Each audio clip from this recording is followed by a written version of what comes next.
Don't touch that.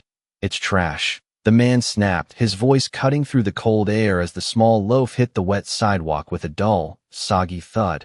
And for a second, everything seemed to pause. The passing cars hissing over rain-slick asphalt, neon lights trembling in shallow puddles. And the boy just stood there, thin shoulders hunched inside a jacket 2 sizes too big, staring at the bread like it was something more than food, like it was a decision. His fingers twitched at his side but didn't move. Not yet, because reaching meant admitting, and admitting meant being seen, and being seen had never gone well for him. Then footsteps approached, soft but steady, not hurried like everyone else who passed by pretending not to notice. And before he could react, a hand reached down, lifting the bread from the water, brushing it gently against a sleeve that had already seen too many days of wear, as if the gesture itself mattered more than the dirt.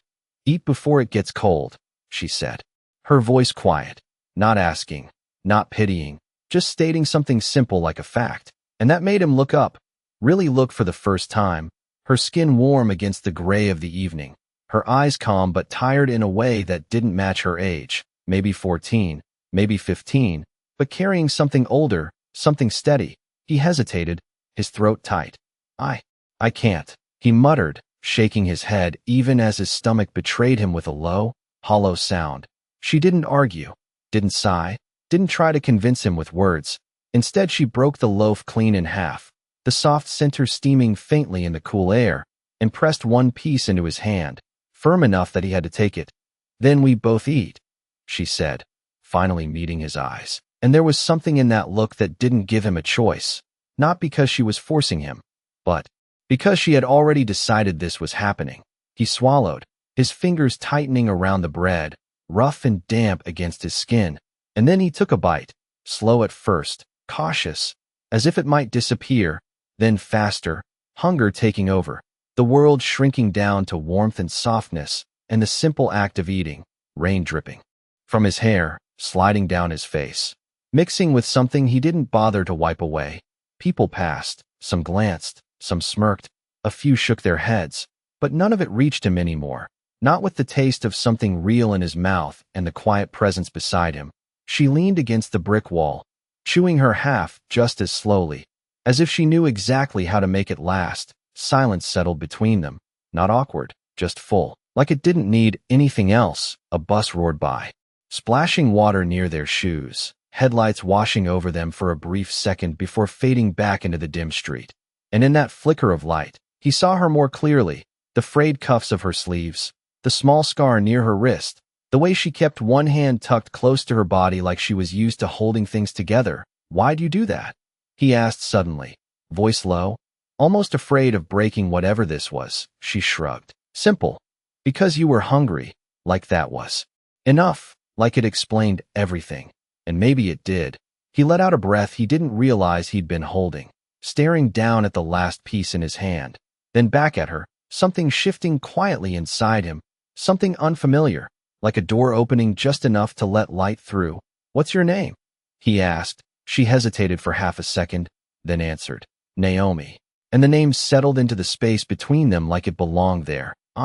He started, then stopped, like his own name suddenly felt too small, too tied to everything he didn't want to be, but he said it anyway. "Adrian." She nodded once, as if that was all she needed, and they went back to eating, slower now, stretching the moment, the rain easing into a light drizzle, the city noise softening into a distant hum.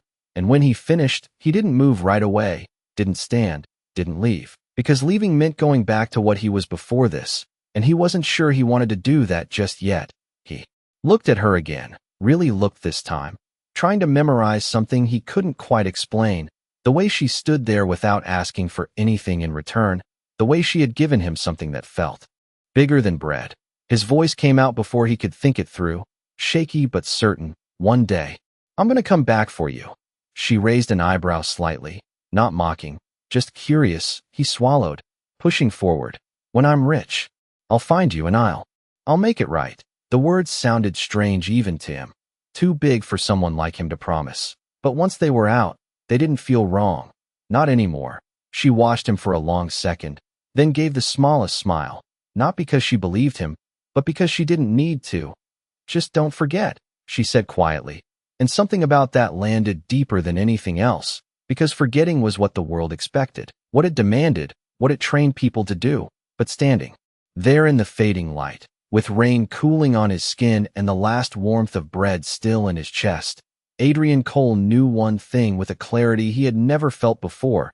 He wouldn't forget, no matter how far he had to go, no matter what it took. He wouldn't forget her name, or this moment, or the way she had looked at him like he mattered.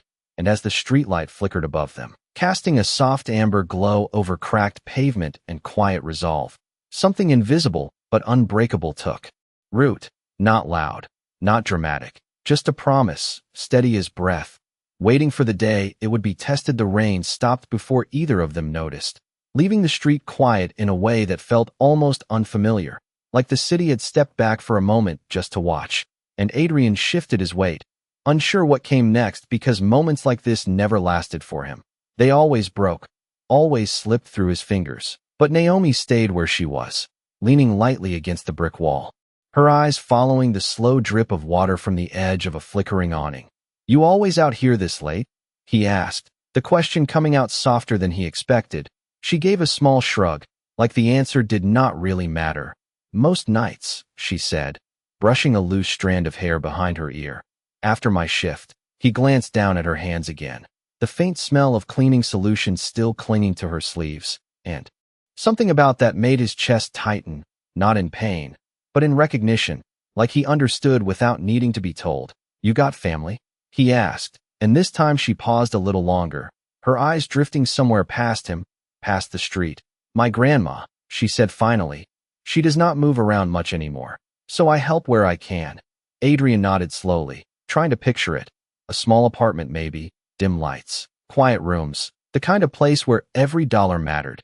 He knew that kind of place too well, and for a second, he felt something heavier settle between them. Not awkward, just real, like they were both carrying things they did not say out loud. A car passed, its headlights stretching long shadows across the pavement before disappearing, and Naomi pushed herself off the wall, adjusting the worn strap of her bag over her shoulder. "I should go," she said simply, like she always left before things got complicated, before anyone could ask for more. Adrian felt the words rise in his throat before he could stop them. "Wait," he said, stepping forward half a pace. Not enough to block her, just enough to be heard.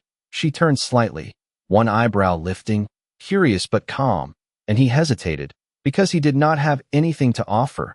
No money, no plan, nothing solid except a feeling he did not know how to explain. "Can I see you again?" he asked, the question sounding almost strange in the open air, like it did not belong to someone like him. Naomi studied him for a moment, not judging, not dismissing, just measuring something deeper. Then she nodded once. "If you are here, I am here," she said, simple, direct, no promises wrapped in it, just truth. And somehow that felt more certain than anything else. He let out a breath, something loosening inside him.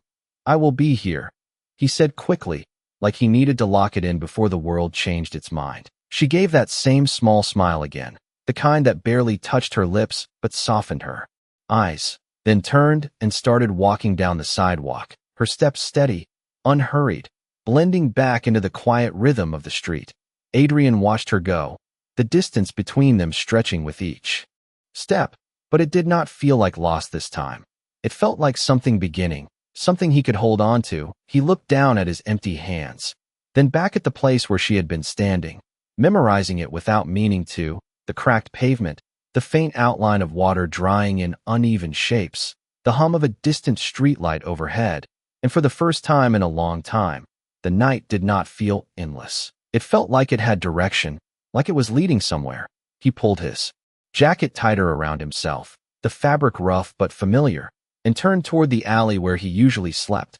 But his steps were different now, lighter, more certain, because there was a reason to come back, a reason to wake up tomorrow and stand on that same corner again, even if it meant waiting in the cold, even if it meant being ignored by everyone else.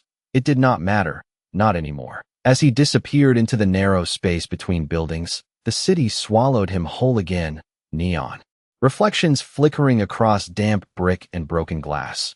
But something stayed behind on that sidewalk, something invisible and steady, like a quiet promise anchored to a place.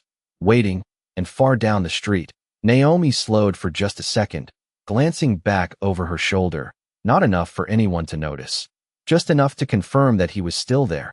And when she saw the empty corner, she did not look disappointed. She just nodded faintly to herself, like she understood something had already been set in motion, something neither of them could see yet.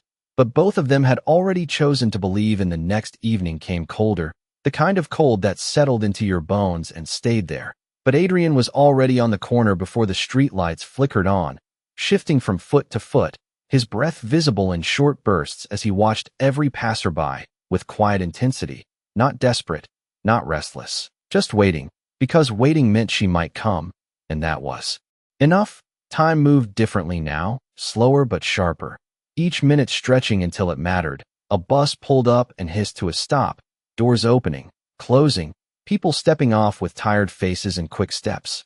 But none of them were her. He rubbed his hands together, trying to keep the feeling in his fingers, glancing down the street again.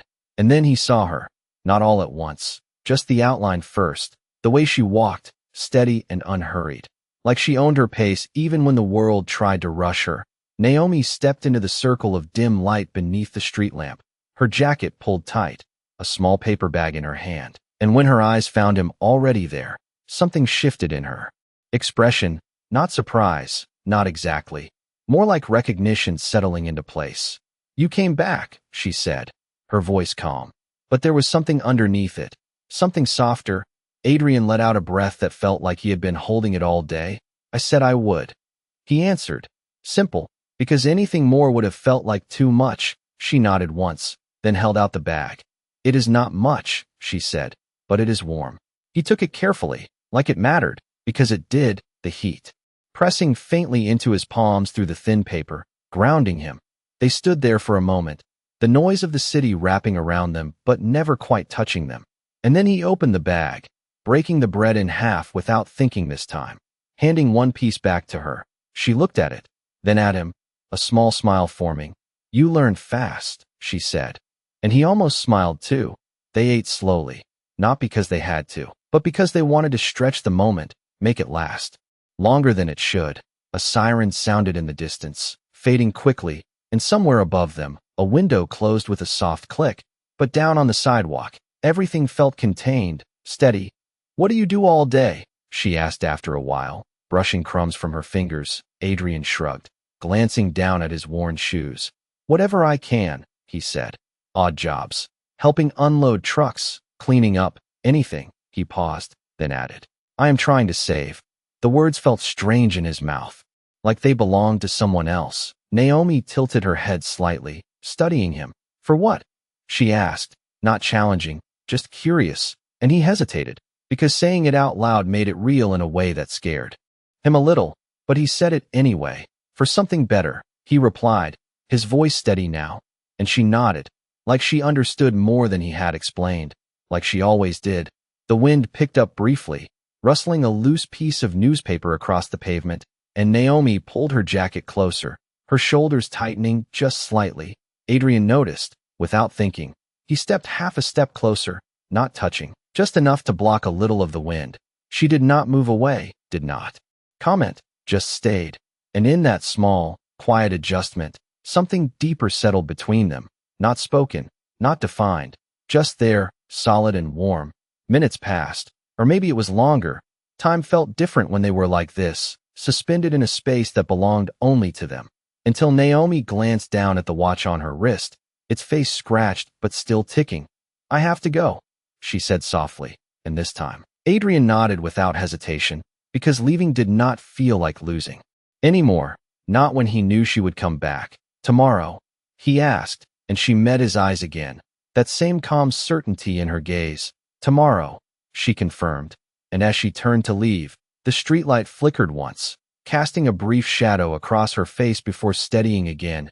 Adrian watched her walk away, but instead of feeling the distance, he felt the connection, stronger now, anchored in something real, something growing. And as he stood there a little longer, the empty bag still warm in his hands, he realized that for the first time, he was not just surviving the days. He was building towards something, one small moment at a time, and somewhere ahead of him, just out of reach but no longer impossible, was a future that had her in it, clear and steady, waiting for him to become the man he had promised to be by the fourth night.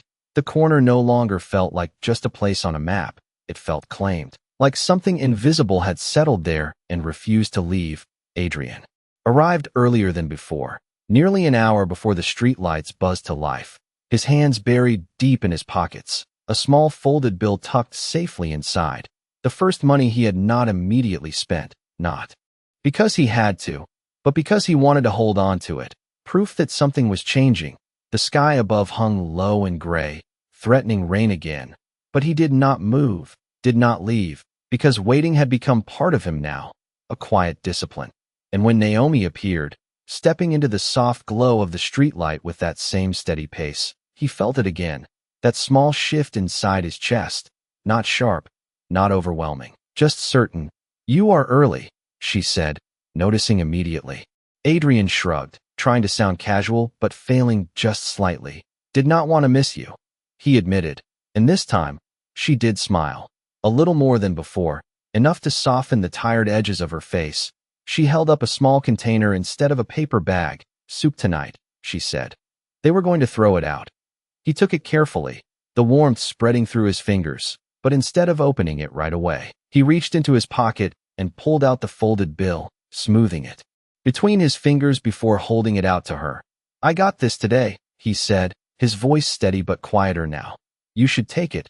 Naomi looked at the money, then at him, her expression unreadable for a moment, the streetlight flickering faintly above them. "Why?" she asked, not offended, not angry, just asking the question that mattered.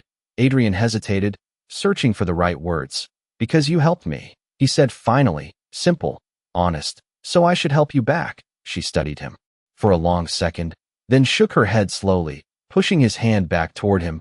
"No," she said softly. "That is not how this works." He frowned slightly, confused. "Then how does it work?" he asked, and she took a small breath, like she was choosing her words carefully. "You keep it," she said.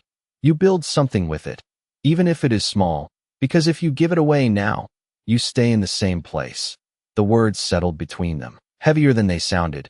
Adrian looked down at the bill in his hand, then back at her, something clicking into place, something he had not understood before. She was not just giving him food, she was giving him direction, and that felt different, deeper. "But what about you?" he asked, and she gave a small shrug, familiar now. "I will be okay," she said, like she had already decided that long ago, like it was not something she questioned anymore. A breeze passed through, carrying the faint scent of rain and distant traffic, and Adrian closed his fingers around the bill, not as tightly as before, but with purpose now. He nodded once. "Okay," he said, and this time, it meant more than agreement. It meant he understood, at least a little. They sat down on the low concrete edge near the wall, sharing the soup carefully, passing the container back and forth, the warmth spreading through them in quiet waves. The city moved around them, people rushing, cars passing, lights changing, but here, on this small stretch of sidewalk, time felt slower, more deliberate. "You ever think about leaving this place?"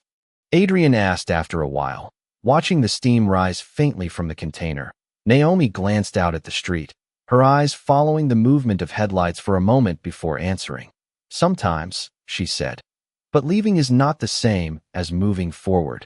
He looked at her, trying to understand the difference, and she added, "You can run somewhere else and still be the same person, or you can stay and change everything." The words lingered, settling into him slowly, like seeds finding soil. He nodded again, quieter this time, and they finished the last of the soup in silence, not empty silence, but the kind that held meaning without needing to explain it. When she stood to leave, the sky finally opened, a light drizzle beginning to fall, soft at first, then steady. Naomi pulled her hood up, glancing at him one last time.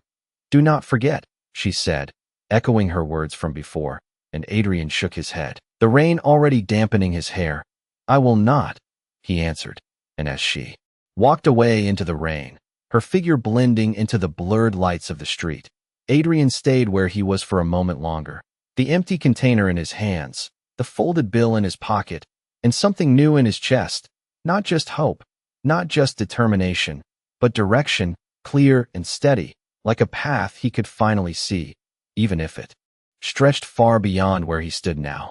And as the rain fell harder, washing over the pavement and carrying away the last traces of the day, he stood up slowly, turning toward the city with a different kind of resolve, because now, every step forward was no longer just for him. It was for the promise he had made, and the girl who had believed in something he had not yet become. The next few days did not feel like days anymore. They felt like steps, small but deliberate, each one placed carefully on something that could finally hold his weight. Adrian woke before sunrise now, not because he had to, but because he wanted to, the cold air biting at his skin as he moved through alleys and side streets, looking for work before anyone else could claim it, hauling boxes, sweeping floors, carrying whatever someone would pay him a few dollars to move. His hands grew rougher, his shoulders tighter, but there was a difference now. Every dollar he earned did not disappear the same way it used to. He kept it, folded it, counted it at night under dim light, not with fear, but with focus, and every evening, no matter how tired he was, no matter how heavy his legs felt, he returned to that corner, because she would be there, and she always was. Naomi arrived with the same quiet rhythm, sometimes with bread, sometimes with something warm in a container, sometimes with nothing but a small piece she had saved, and each time, they shared it without needing to talk about it. The city moved around them, indifferent, loud, restless, but their space stayed steady, like a pause in the noise. "You look different," she said one night, her eyes tracing the way he stood a little straighter, the way his movements had purpose now. Adrian exhaled lightly, glancing down at his hands. "I am trying," he said, and she nodded. Like that was enough. Like trying was already a kind of success. The wind carried a chill that night, sharper than before, and Naomi rubbed her hands together, briefly before tucking them into her sleeves. Adrian noticed, like he always did now. Without thinking, he reached into his bag and pulled out a small pair of gloves, worn but intact, holding them out to her.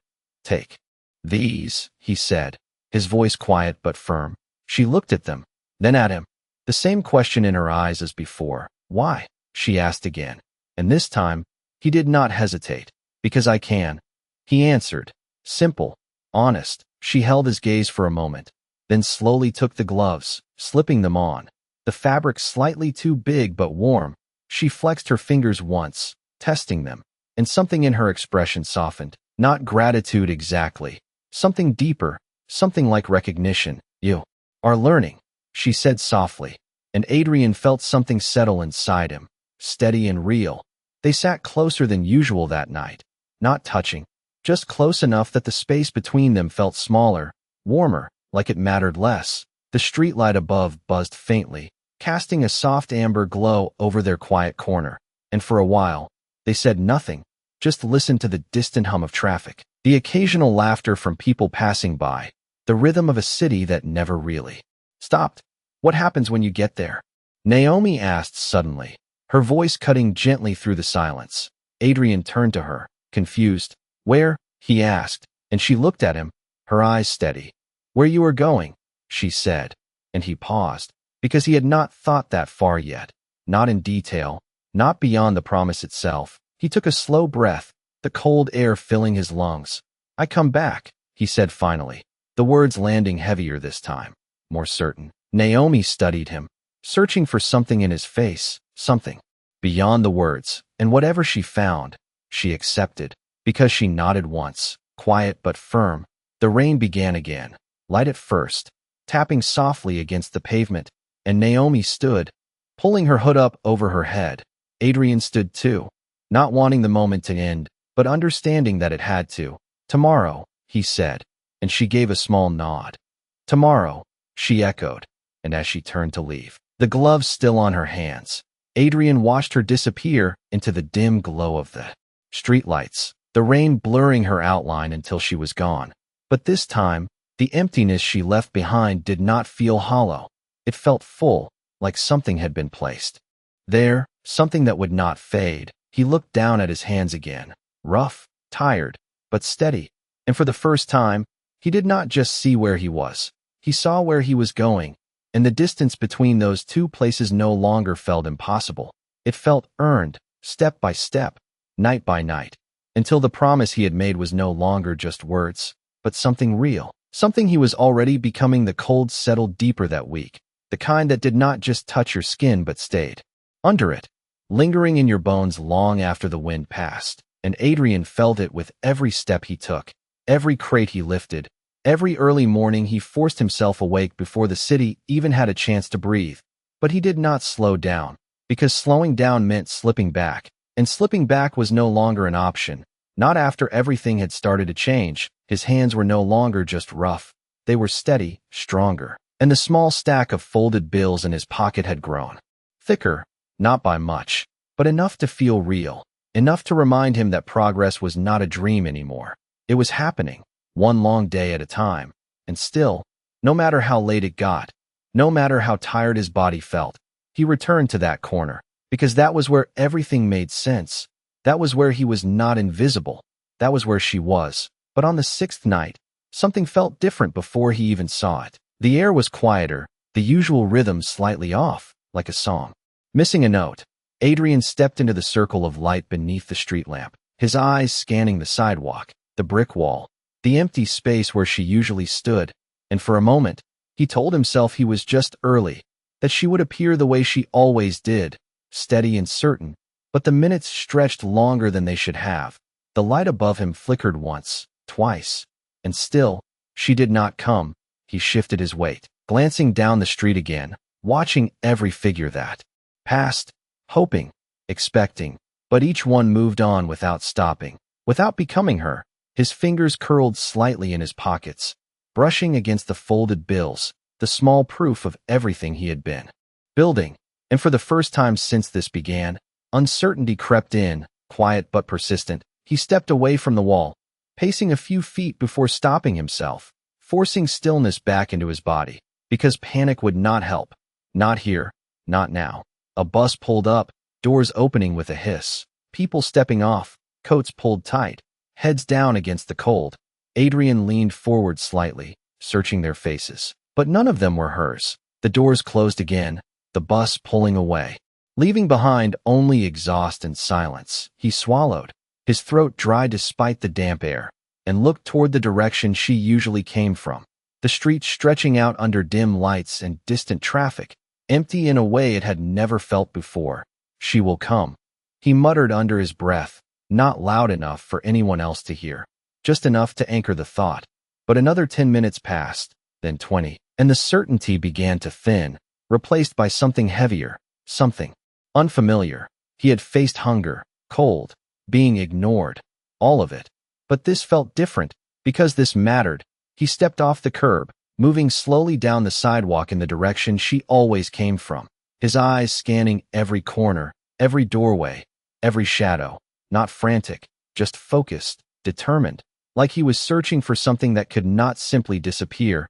The city moved around him, cars passing, voices rising and falling in the distance, but none of it reached him the same way, because his attention was locked on one thing, one person, one absence that felt louder than anything else. He stopped at the edge of the next block, looking further down the street, and for a moment, the world felt too wide, too uncertain, like he had lost the one place that had grounded him.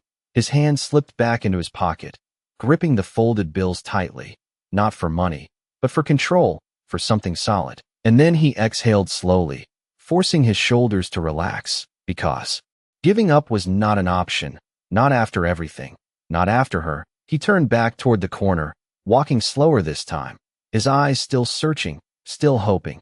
And as he stepped back into the circle of light, beneath the street lamp, the emptiness was still there, waiting, quiet and unchanged. And for the first time since he made that promise, Adrian Cole realized that believing in something also meant facing the moment when it was not there, when it did not show up the way you expected, and standing there alone in the cold, with the light flickering above him and the city moving on without pause.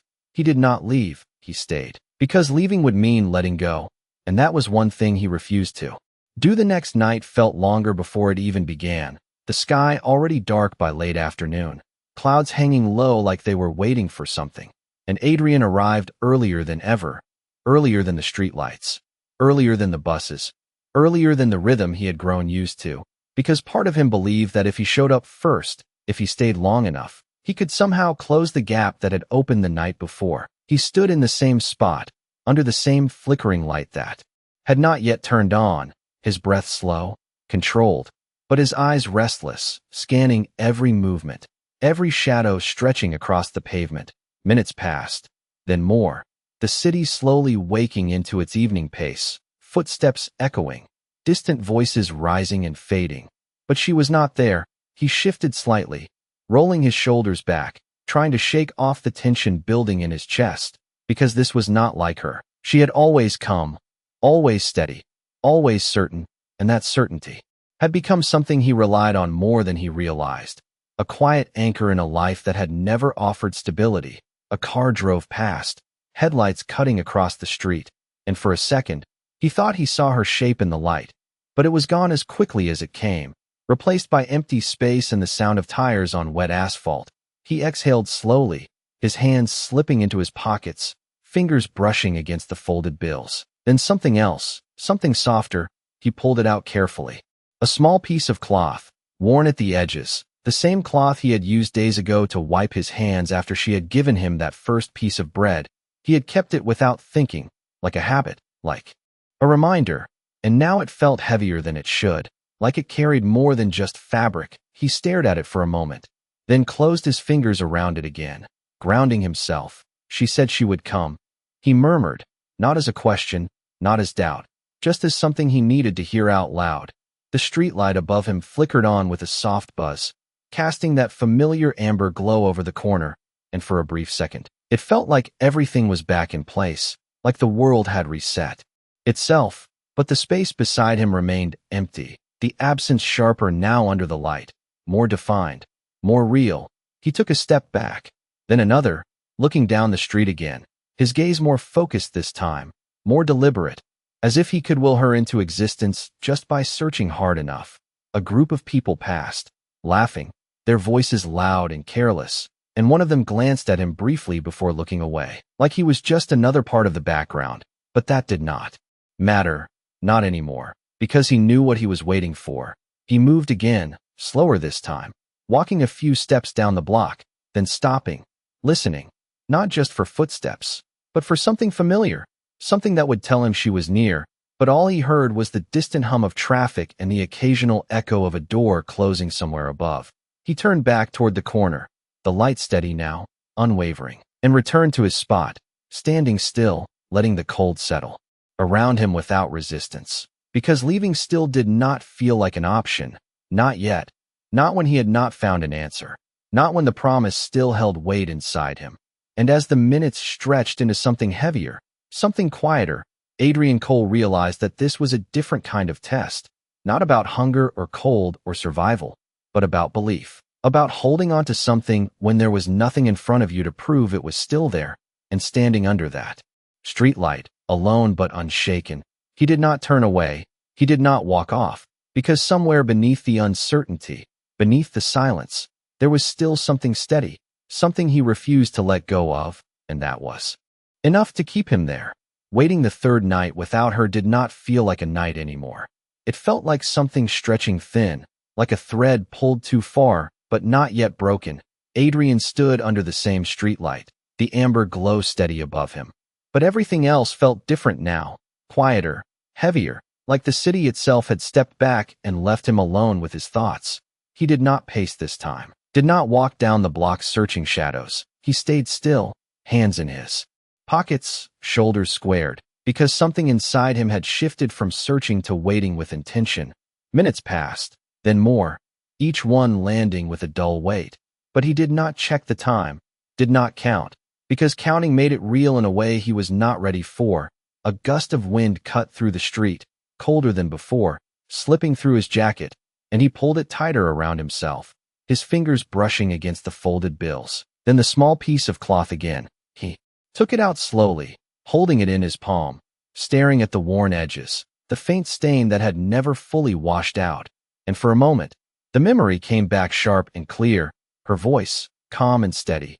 Eat before it gets cold. He closed his eyes briefly, just enough to feel it again, then opened them, grounding himself in the present, the empty sidewalk, the flickering light, the absence that now felt like part of the space itself. A door opened somewhere down the street, the sound echoing faintly, and an older woman stepped out, wrapping her coat tightly around her shoulders as she locked up. Adrian watched without thinking, his eyes following her movements until she turned toward him, pausing for a second as if deciding whether to say something. Then she walked a few steps closer, her gaze soft but curious. "You've been standing there a while," she said, her voice carrying that quiet tone of someone who had seen enough to recognize patterns. Adrian nodded slightly, not defensive, just honest. "Waiting for someone," he replied, and she glanced at the empty space beside him, then back at his face, reading something there that most people missed. "The girl?" she asked, and that made him straighten just a little, a flicker of recognition passing through his expression. "You know her?" he asked, his voice sharper now, more focused. The woman nodded slowly, adjusting the strap of her bag on her shoulder. "She works a couple blocks over, at the diner on 8th, she said. "Late shifts mostly." Adrian felt something shift instantly. Not relief exactly, something closer to direction, like a path opening where there had only been empty space before. "Is she okay?" he asked, the question coming out before he could stop it. And the woman gave a small shrug, not dismissive, just uncertain. "She has not been in the last few days," she said. "Manager said she called out. Something about family." The words settled into him, heavier than the cold air. "Family." He repeated it silently, thinking of the way Naomi had mentioned her grandmother, the quiet weight in her voice when she spoke about home. Adrian nodded slowly, absorbing it, connecting pieces that had not made sense before. The woman gave him one last look, then turned to leave, her footsteps fading into the distance. But Adrian did not move right away. He stood there, the information settling into place, the uncertainty shifting into something else, something more solid. He looked down at the cloth in his hand, then folded it carefully, slipping it back into his pocket alongside the money, his fingers pressing against both for a brief second, like he was holding onto two parts of the same promise. Then he exhaled, long and steady, his shoulders relaxing just enough, because now he had something he did not have before, not just belief, but direction. He stepped out from under the streetlight, the glow falling behind him as he turned toward the next block, toward 8th Street, his pace steady, not rushed, not hesitant, just certain, because waiting had carried him this far, but now it was time to move. And as he walked into the dim stretch of the city beyond the light, the cold did not feel as sharp anymore. The distance did not feel as wide, because somewhere ahead, there was an answer, and he was finally going to find it. The diner on 8th Street did not look like much from the outside, a narrow storefront squeezed between a laundromat and a closed hardware shop, its neon sign flickering unevenly as if it could give out at any moment. But the windows were still lit, casting a warm glow onto the damp sidewalk, and Adrian slowed as he approached, his steps quieter now, more careful, like he was stepping into something that mattered. He paused just outside the door, his hand hovering near the handle, his reflection faint in the glass, thinner than it had been, but steadier, his eyes sharper, more certain. He took a breath, then pushed the door open, the soft chime above it ringing out into the low hum of the room. Inside, the air was warmer, filled with the scent of coffee and something fried, the kind of place where time moved slower, where people sat longer than they needed to. A few customers occupied the booths, their conversations low, blending into the background. Adrian's eyes moved quickly, scanning, searching, but she was not there, not behind the counter, not moving between tables, not anywhere he could see. He stepped further inside, the worn floor creaking slightly under his weight, and approached the counter, his hands resting lightly against the edge, the smooth surface worn from years of use. A man stood behind it, older, wiping down a mug with a cloth, his movements slow and practiced. He glanced up briefly, then back down. "Kitchen is closing soon," he said, not unkind, just matter of fact. Adrian shook his head slightly. "I am not here to eat," he said, his voice steady but carrying something beneath it, something that made the man look up again, this time with more attention. "I am looking for Naomi," Adrian added, and for a second, the man's hand paused mid-motion, the cloth still wrapped around the mug. his expression shifting just slightly. Not surprise, not exactly. More like recognition. You know her?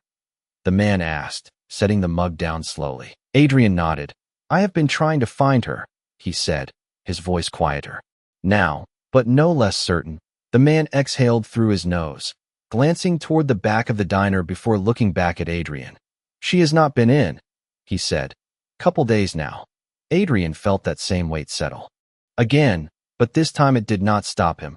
Do you know where she is? He asked, and the man hesitated, his fingers tapping lightly against the counter, considering, measuring. She has been dealing with something at home, he said finally, choosing his words carefully.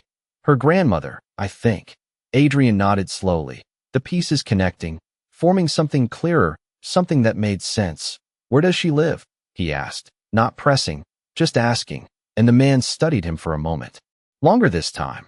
As if deciding whether or not to trust what he saw, Adrian held his gaze, not demanding, not desperate, just honest, and after a few seconds, the man reached under the counter, pulling out a small notepad, scribbling something quickly before tearing off the page and sliding it across.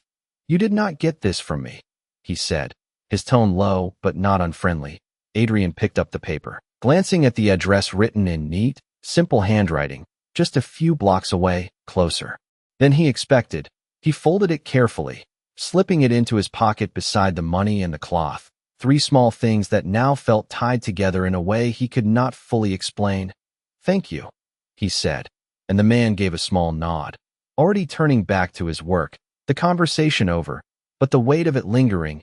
Adrian stepped back from the counter, his eyes moving once more around the diner, the empty space where she should have been still noticeable, still sharp. Then he turned and walked toward the door, the bell chiming again as he pushed it open, the cold air hitting him instantly, but it did not slow him down this time. He stepped out onto the sidewalk, the address in his pocket, the direction clear, and for the first time since she disappeared, the distance between them no longer felt like something he had to endure. It felt like something he could close, one step at a time. And as he turned toward the street where she lived, his pace steady and focused, the city lights stretching out ahead of him, Adrian Cole was no longer just waiting for her to come back.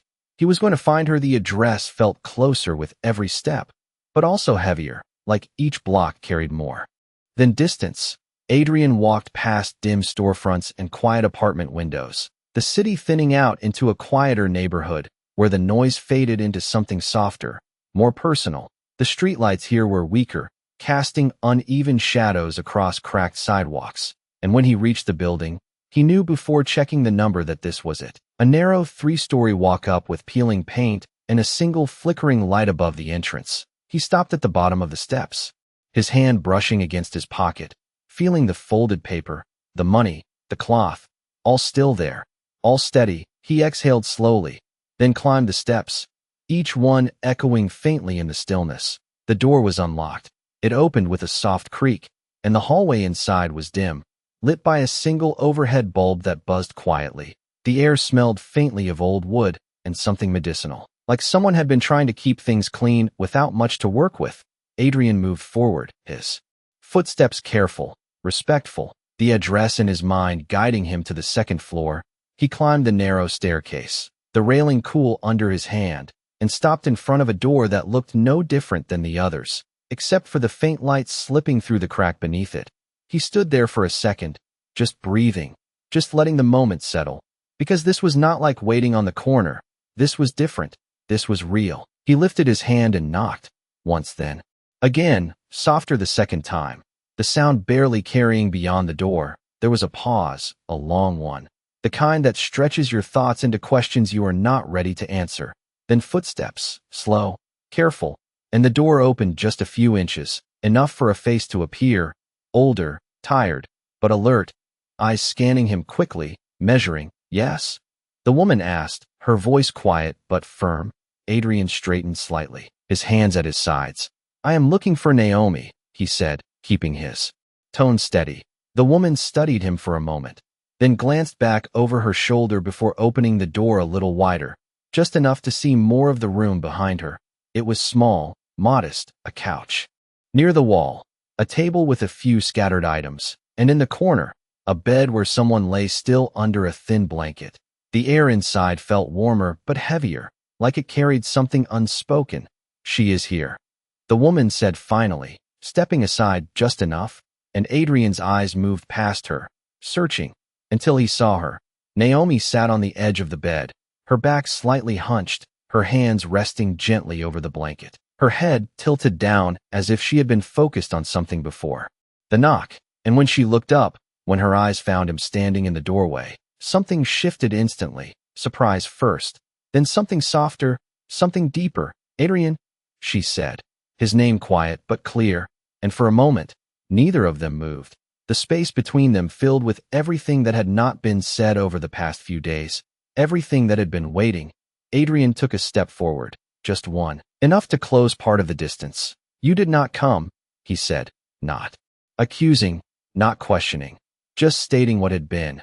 And Naomi glanced back at the bed, her expression tightening slightly. "I could not," she replied softly, her voice carrying that same calm tone, but now with something heavier beneath it, something that explained more than the words alone. Adrian followed her gaze, his eyes settling on the figure under the blanket, the slow rise and fall of breath barely visible. And he understood without needing more.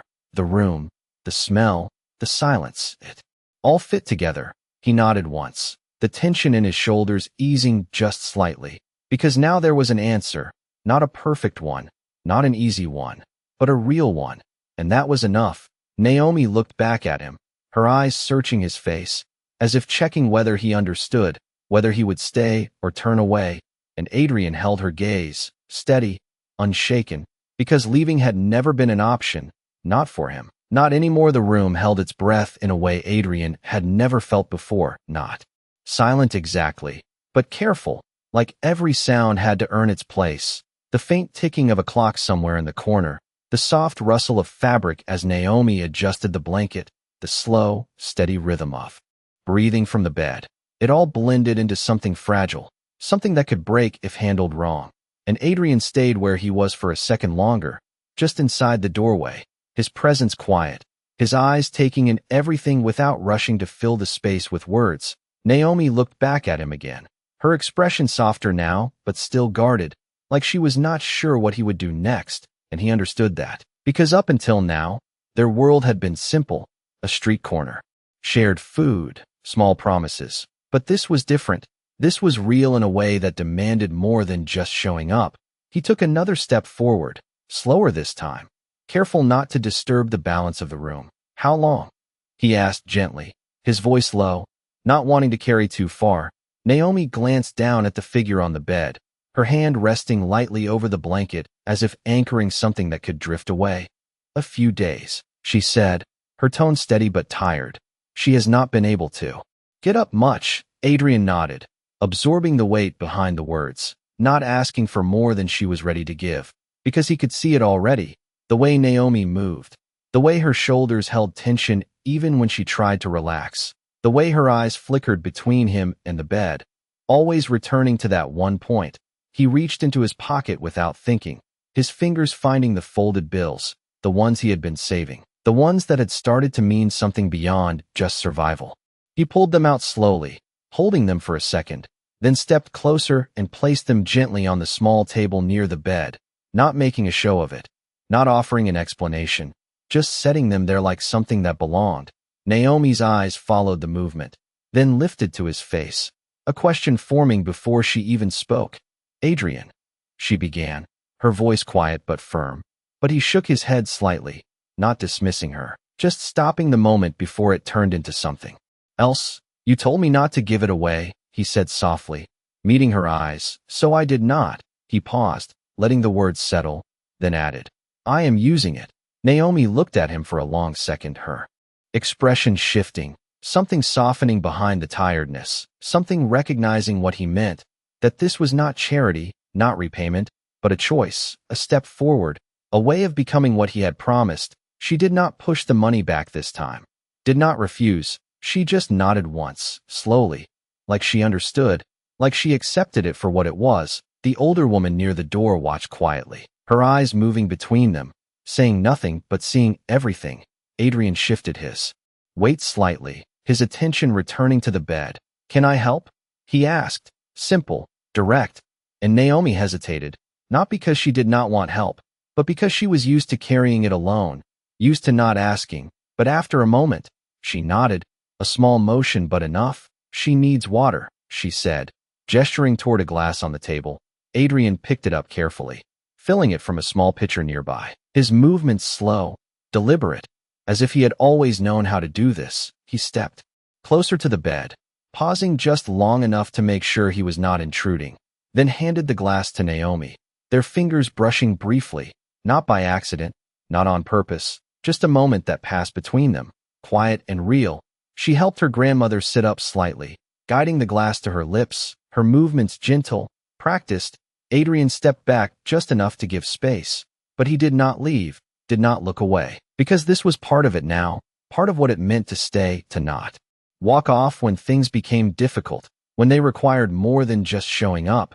And as he stood there, in that small room filled with quiet effort and unspoken strength, Adrian Cole understood something deeper than before, that keeping a promise was not about one moment, one return. It was about every step in between, every choice to stay when leaving would be easier. And when Naomi looked at him again, her eyes meeting his across the dim light of the room, there was something different. There now, not just recognition, not just gratitude, but trust, steady and real, like something had shifted in a way neither of them needed to explain. The night stretched quietly around them, but inside that small room, time moved in a different rhythm, slower, more deliberate, as if every second had weight. Naomi adjusted the blanket again, her movements careful, almost instinctive, and Adrian noticed how natural it had become for her. The way she anticipated each need before it was spoken, the way her focus never fully left the bed, even when she turned toward him, and something about that settled deeper into him, something that reshaped what he thought strength looked like, not loud, not forceful, but steady, patient, enduring. He stepped closer again, not hesitating this time, his presence no longer uncertain but purposeful. "You have not slept much," he said quietly, not as an accusation but as an observation. Naomi let out a small breath, almost a laugh, but without the lightness. "Sleep comes when it can," she replied, her eyes still on her grandmother. Adrian nodded, absorbing the exhaustion behind her calm tone. Then he glanced around the room, noticing the small details he had missed before. The stack of unpaid envelopes near the edge of the table, the half-empty medicine bottle, the worn-out chair tucked into the corner, all signs of something stretched thin, something held together with effort rather than ease. He stepped toward the chair and pulled it closer to the bed, setting it down gently. "Sit," he said, simple, direct. Naomi looked at him, surprised for a moment, like the idea had not occurred to her, like resting was not something she allowed herself. "I am fine," she started, but Adrian shook his head slightly, not dismissing her, just steady. "You said she needs someone," he said, his voice low but firm. "Let me be that for a minute." The words hung there, quiet but solid, and Naomi studied him, searching for hesitation, for uncertainty, for something that would tell her this was temporary, but she did not find it. Instead, she found the same steadiness he had shown at the corner, the same quiet determination that had kept him there night after night, and slowly, she nodded, easing herself into the chair, her body relaxing just enough to show how tired she really was. Adrian moved to the side of the bed, his posture careful, his attention focused. Not unsure, just attentive, like he was learning in real time how to hold space without taking it over. The older woman near the door watched with a slight nod, then stepped out quietly, leaving them alone with the soft hum of the room.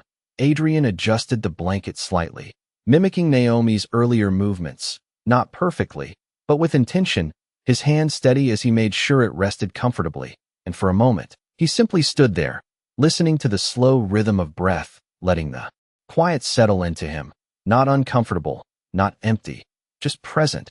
Naomi leaned back in the chair, her eyes closing for a brief second before opening again, like she was testing whether she could allow herself even that small break. And Adrian glanced at her, then back at the bed, maintaining the balance without needing to say anything. Minutes passed, or maybe longer, the room holding them in that quiet exchange of effort and rest. And then Naomi spoke again, her her voice softer now, less guarded. "You did not have to come here," she said, not pushing him away, just acknowledging the distance he had crossed. Adrian did not look at her right away, his eyes still on the small, steady movement beneath the blanket. "I know," he replied simply, and after a moment, he added, "But I said I would not forget." The words landed differently now, not like a promise made in the rain, but like something lived, something proven in small, consistent choices. Naomi watched him, her expression shifting.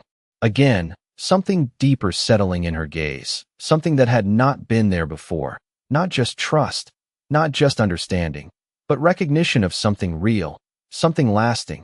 And she did not respond with words. She just nodded, slow and certain, because some things did not need to be explained anymore.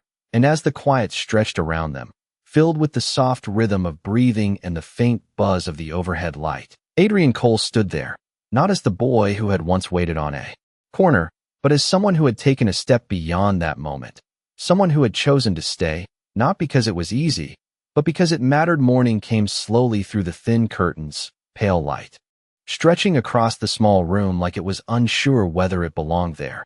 And Adrian had not moved much from where he stood, his posture relaxed but present, his attention steady in a way that no longer felt forced. Naomi stirred in the chair, her eyes opening gradually, adjusting to the quiet stillness that had settled overnight, and for a second, she looked disoriented, like she had forgotten where she was, until her gaze found him again, standing beside the bed, calm and certain, and something in her expression softened instantly. Not surprise, not confusion, just recognition. "You stayed," she said, her voice low, carrying the weight of something more than just observation. Adrian glanced at her briefly, then back at the bed, his tone simple, almost understated. "I said I would." And the words did not need anything more. They held on their own now, grounded in action rather than promise. Naomi shifted in her seat, sitting up a little straighter, her hands brushing against the fabric of her jacket as if she was reacquainting herself with the moment. The room felt different in daylight, less heavy, but still fragile, still holding on to something delicate, and Adrian reached into his pocket without thinking, his fingers finding the small piece of cloth he had carried since that first night.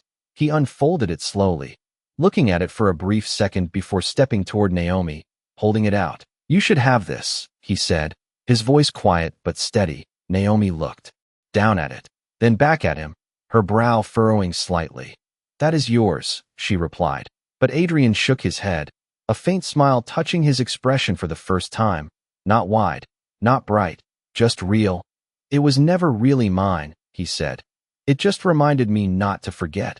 Naomi hesitated, then reached out, taking the cloth carefully, her fingers brushing against his again. And this time neither of them pulled away quickly.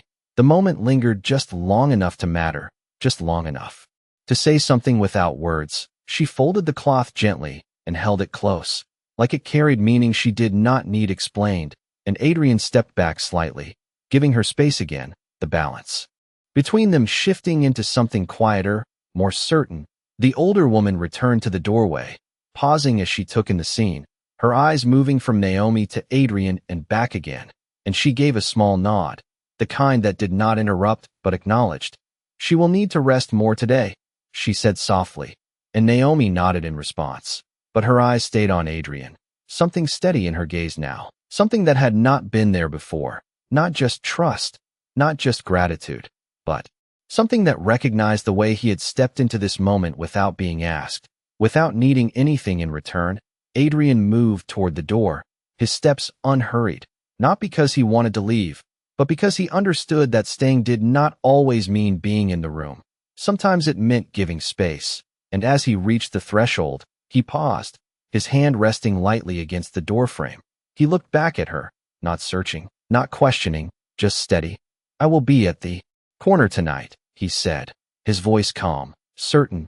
Naomi held his gaze, and for the first time, her smile was not small, not restrained.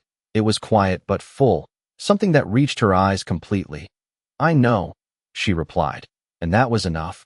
Adrian stepped out into the hallway, the door closing softly behind him, and as he made his way down the stairs, the morning light growing stronger with each step, something inside him felt different, Not finished, not complete, but grounded, like the promise he had made was no longer something waiting in the future.